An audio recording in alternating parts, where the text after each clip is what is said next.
What's up? You're watching the beeshine. This is Phillip Drummond, aka Filthy Beats, Filthy Drummond, PD the Filthy Drummer, producer, musician, beat maker, videographer, event organizer, DJ, community activist. I work with youth. What influences me? Pretty much excellence, attention to detail. I'm gonna probably go into a bunch of detail because detail is really important to me. Originality. If I identify with something and it touches me, like on a personal level, if it moves me emotionally, intellectually, it captures a certain experience. I think knowledge is really important to me. Knowledge really influences the way that I think, perceive the world, the way that I can make my music, do my creative endeavors.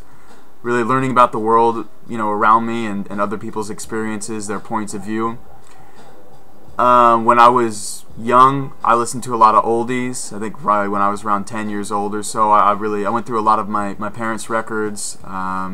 Just soaked up a lot of music around me. Some classical music. I took piano. I'm classically trained in piano. I took piano my own choosing for like 6 years. My dad played instruments. He sang. He played piano. He played guitar. He made records. I think I come from a pretty artistic family, so I think that that's a really important influence.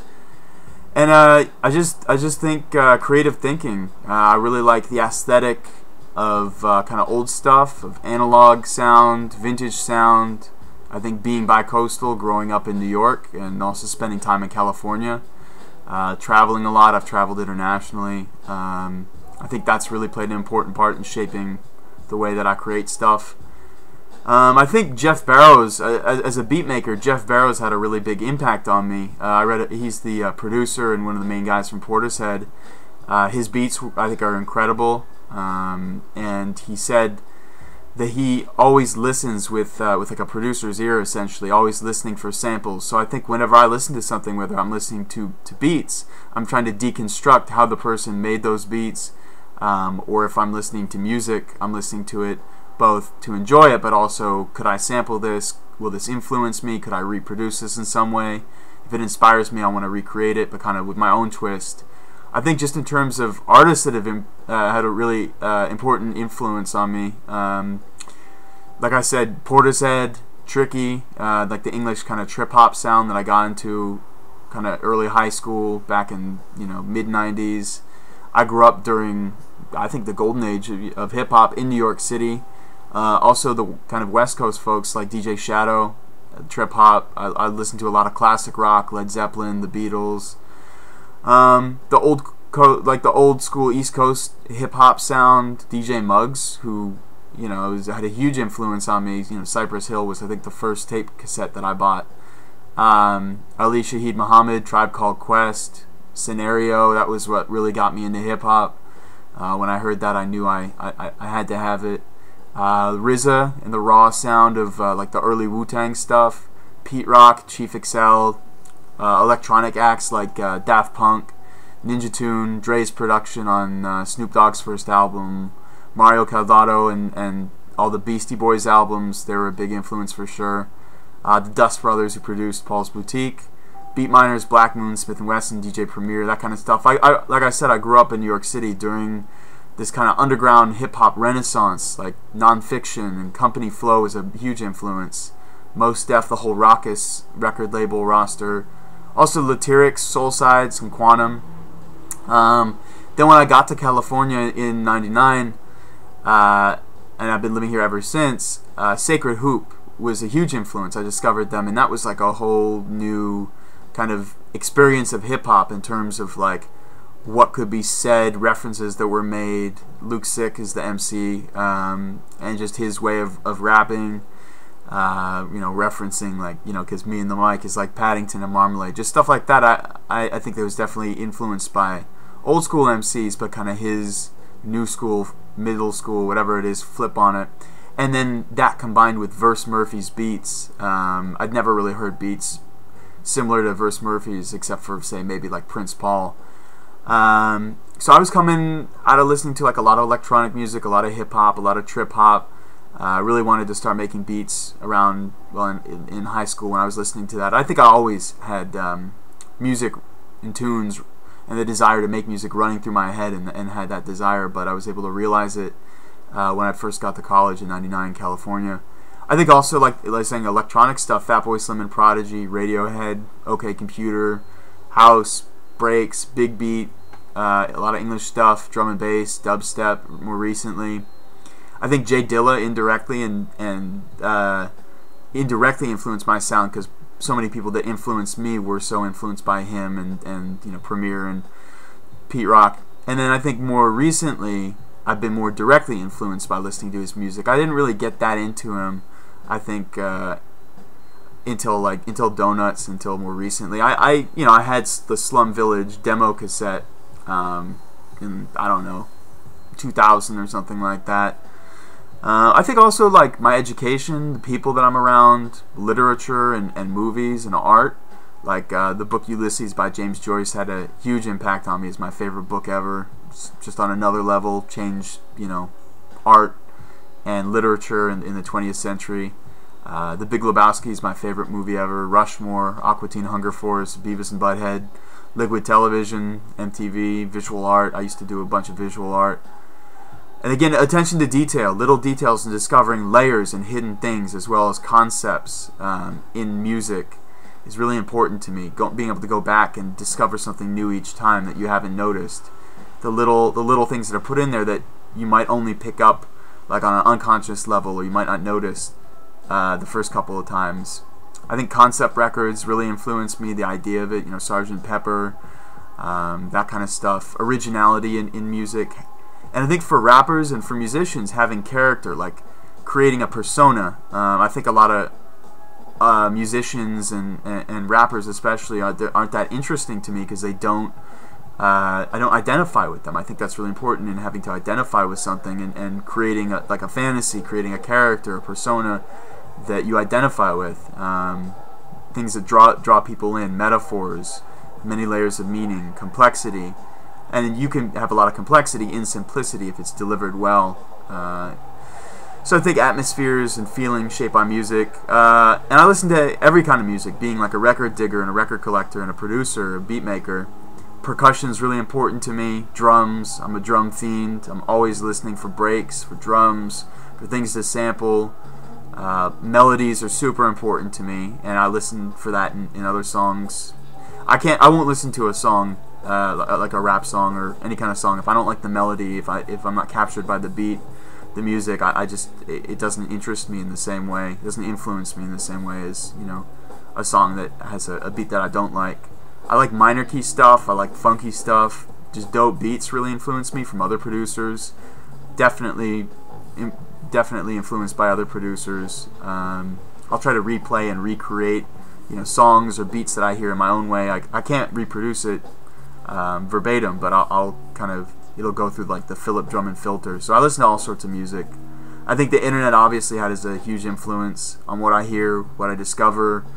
Vinyl and old records, vintage stuff. I love analog synthesizers and old gear to give it that really dirty, warm sound. And then also being in the like the freestyle battle rap scene for years, putting on like some of the biggest freestyle battles, I guess, on the West Coast, maybe just helping to do stuff like that, being involved in the Fresh Coast battle scene, filming all the footage that went into making that, and all the people I met through that. Lush One, definitely big influence on me, and I think we kind of influenced each other. You know, he really kind of pushed me to listen to more kind of gritty stuff and kind of keep my ear to the street, the hyphy sound in the Bay Area. Franco, also I think a big influence on me, my learning how to rap, learning how to freestyle. I don't consider myself an MC, but I can do that. And again, other people's beats and the beat battles I've been doing for the past 5 or 6 years. I was doing them monthly up until a couple months ago. I was doing a beat battle or MC competition every month for 5 years. And then beat tapes I find on the internet. And then I guess I'll just go through like the kind of phases, the major phases in my development as a producer. Hearing Sacred Hoop, and I got the record here. This record in particular, it's called Retired. I think it's probably one of the best unknown hip-hop albums ever made. It's kind of hard to see the cover, but if you can check it out, it's a dope graph cover. Retired EP.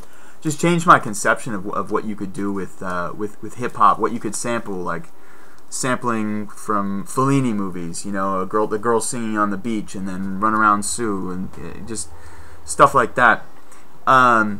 Luke 6 use of words and them coming together to make the Sacred Hoop sound really had a huge impact on my my beats. Then after that, I met Equilibrium in Santa Barbara, and he changed, I guess, my standards for beats. He flipped a sample that I used. He flipped it like 100 million times harder than I did. He showed me how to really use Fruity Loops, made me reconsider my drum game. The Underground Hip Hop Producer Forum, definitely major influence, people giving me feedback. After that, I discovered Mofono, who I think is one of the dopest producers, and this is a 45 of his. I don't know if you can see it. It's the Edge, and then this one, the Harlem Shuffle remix, came before it. It's the first 45 that skips on beat that's a composition, meaning you can lift the needle to the record up at any point in time, drop it anywhere in the record, it'll still stay on beat.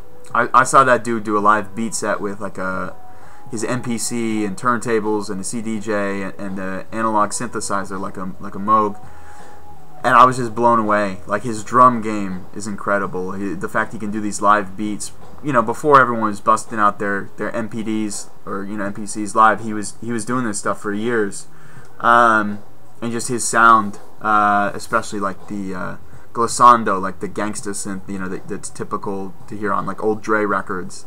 So that's become part of my sound. Also, Bossosaurus after that, Egon Brain Parts and Negatron Johnson. Like, I was already got into analog synths with Mofono, but I actually copped real hardware, and really began like messing with that stuff and really considering what a difference vintage analog gear can make in terms of making beats and the sound that you get. So yeah, if you want to check out my music and want to see kind of my output, I did music for Dope Runs with Lush One. That's my opus. It took us 3 years to make that. It's a very conceptual album. I got like the posters here. You can see them. Sell the CDs, you know. If you buy CDs from me, I give you a free poster. Here's the music for Dope Runs poster. It's the Bay Bridge. I came up with the concept for the cover with like based on stuff that Lush had talked about. The I-5, LA to the Bay. Took the photos of the cars on there, so I really like to have a lot of creative control of even my album artwork. I just released over the summer 2 albums, Filthy Australia, which is all Australian MCs. I did all the beats. I went on tour in Australia. I put on beat battles there. I put on MC battles. I did a whole album with all Aussie MCs, and then I just also dropped, and we're about to do the album release party for Roll With The Punches, my album with Franco. I did all the beats on it, mixed by Perpetuum. Again, piece of music, art that I'm really proud of. I'm working on an album with Cadillac Ron. Working on an album with Haji P of Rec League. I think those are going to be really dope projects. Again, MCs that are very original and have an original use of language. I feel that way about Lush One, about Franco, about Cadillac Ron, Haji P. They're all personas that I'm interested in, that kind of create a whole fantasy that I think is really cool. If you want to check out more, I put up a lot of video, a lot of footage of interviews, battle footage, tour footage, free music on youtube.com/phillipdrummond, phillipdrummond, facebook.com/filthydrummond, philthydrummond. You can follow me on Twitter @filthydrummond, spelled the same way. Filthy, philthy @filthybeats.com is my email. You know, support if you can. I got posters. I also got, you know, like my own T-shirt with the Filthy Drummond, the PD logo in Oakland colors. We also got the San Francisco colors, San Francisco Giants colors as well. You know, I got my Oompa Loompas in the shop, laying it down. So, you know, cop the T-shirts. I like to hook people up, you know, throw in free CDs, copies of my album. I also got the Flowmaster Fat Sack T-shirt, black and red, white and red, white and black. And that's, you know, for the album I did with Franco, aka Flowmaster Fat Sack, and then also the vintage California MFDR t-shirts, music for dope runs. Give you free posters. So hit me up, check me out, bootleg my albums if you don't want to buy them. I encourage people to just listen to music, spread it around. It's art to be appreciated. Big shout out to the beeshine. Thanks if you're still watching. I've been rambling. Hit me up.